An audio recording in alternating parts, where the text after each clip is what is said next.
Regarde les intestins, comment c'est compliqué. Est-ce que tu peux, toi, la bouffe que tu manges, séparer ce qui est utile de ce qui n'est pas utile?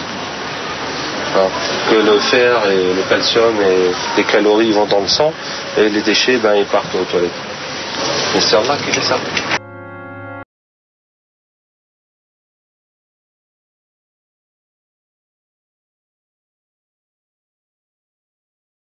Dieu nous a créés pour être reconnaissants envers lui. Moi je te donne des baskets nouvelle marque, Nike, Carito, etc. Tu vois, je te dis ça c'est un cadeau. Qu'est-ce que tu vas me dire? Merci le moindre des choses. Tu vois.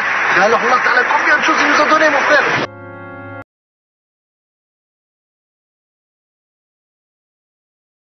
Vous voyez, la mosquée, je veux dire la prière peut-être?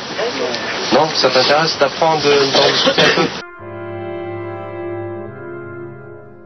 Des fois, t'as rien à faire. Tu dis, mais c'est quoi? C'est la galère cette vie. Tu le dis pas ça? À longueur de la journée. On va 10 minutes, on disait ça. Et on a marre, il n'y a rien à faire. Voilà, mon frère, moi je te trouve une bonne solution. La religion. Je te jure, la religion, si tu commences à la religion, tu auras toujours quelque chose à faire.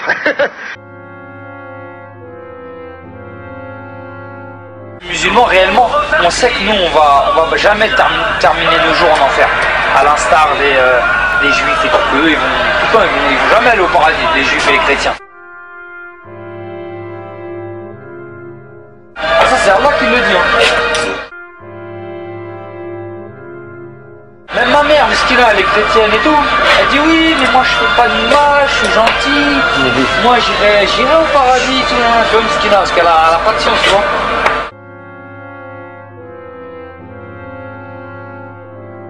Même ma fille, j'ai pas envie qu'elle aille à l'école, là où il y a la mixité. Elle est dans une école arabe. Maintenant, si on n'a pas, ma fille, je l'envoie en Algérie, tu vois. En Algérie ou là, Inch'Allah, si je peux, en Arabie Saoudite.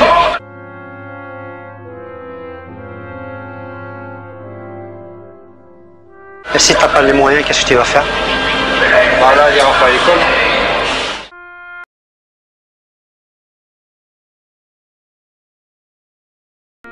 Dites-moi qu'est-ce qu'on a besoin d'apprendre Charlemagne. Vous voyez, ça me fait le fait de les maths. Ouais, ça peut être bien, mais qu'est-ce qu'on s'en fout des fractions, ça nous sert pas. La femme musulmane, qu'est-ce qu'elle doit faire? Obéir à son mari, connaître sa religion, pratiquer correctement ses prières. Et si son mari est satisfait, bon, au Jannah.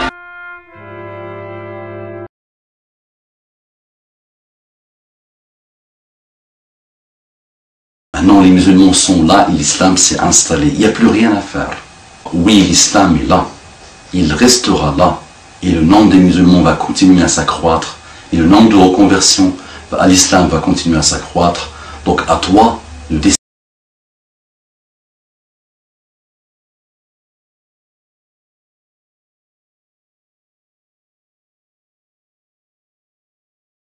Lorsque je me suis converti à l'islam à l'âge de 17 ans pour faire au départ comme mes copains. Quelques temps après, j'ai fait une rencontre à la mosquée que je fréquentais sur Angers avec un frère barbu qui portait la tenue traditionnelle afghane. Ce frère-là m'a montré une facette de l'islam que je ne connaissais pas et vraiment à travers ce frère, j'ai découvert une nouvelle famille. À partir de ce moment-là, je suis rentré dans un mouvement que l'on peut qualifier d'extrémiste, radical. Certains l'appellent salafiste aujourd'hui. وامدد بنصرك وتوفيقك وحسن تأييدك جميع إخواننا المجاهدين. اللهم سدد سهامهم ضد أعدائهم يا رب العالمين. اللهم أقم علم الجهاد واقمع أهل الشرك والعناد والفساد.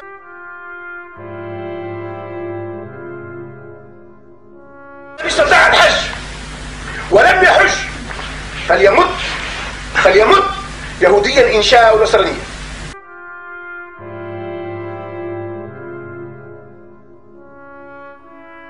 Pour Abderraouf, ce sont ces jeunes désœuvrés qui font les meilleurs recrutables. C'est gagné mon frère.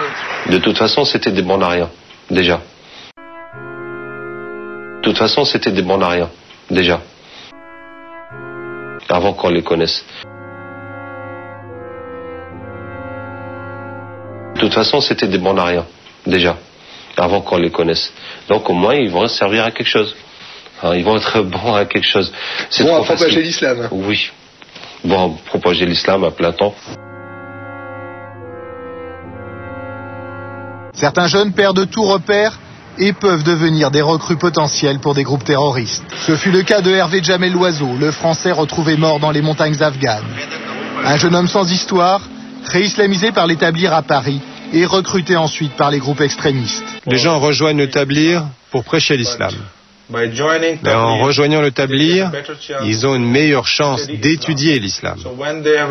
Et alors quand ils étudient l'islam, grâce à ça, ils deviennent des moudjahidines. Car le djihad est la partie la plus importante de l'islam.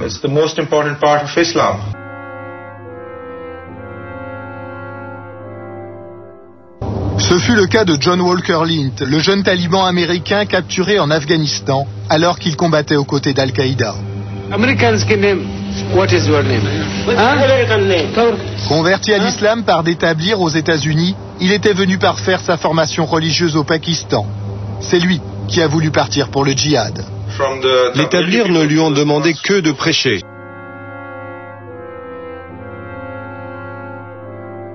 Mais c'est lui qui a voulu rejoindre le djihad.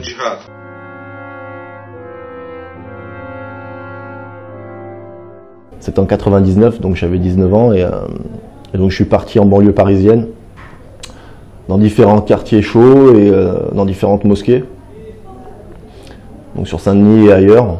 Et on allait dans les quartiers, on allait dans les cages d'escalier, on parlait aux jeunes de l'islam avec un canevas bien précis. Et à la fin, on orientait les jeunes sur l'au-delà en fait. Donc on était conditionnés. À un moment donné, voilà, j'ai voulu couper les ponts avec mes mauvaises fréquentations. Et donc du coup, j'ai quitté mon Maine-et-Loire. J'ai demandé au Créateur de me guider. Lorsque je lui demandais, je faisais une prière. C'était Dieu d'Abraham, d'Isaac et de Jacob.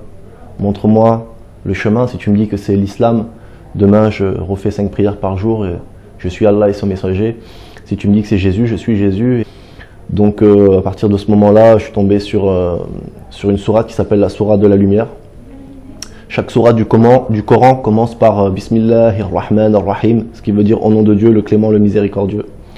Et lorsque je viens de faire cette prière et je lis cette sourate de la lumière, je tombe sur ce verset qui dit « Le fornicateur, la fornicatrice, fouettez-les chacun de 100 coups de fouet ». Et là, ça m'a interpellé, je me suis dit « Comment Dieu peut-il être clément et miséricordieux si derrière on doit prendre 100 coups de fouet ?» Sachant qu'un coup de fouet à l'époque du prophète Mohammed, c'était un lambeau de chair qui partait systématiquement. Donc on restait sur le carreau. Et juste après, je prends l'évangile. J'avais la Bible et le Coran, je prends l'évangile, je tombe sur Matthieu.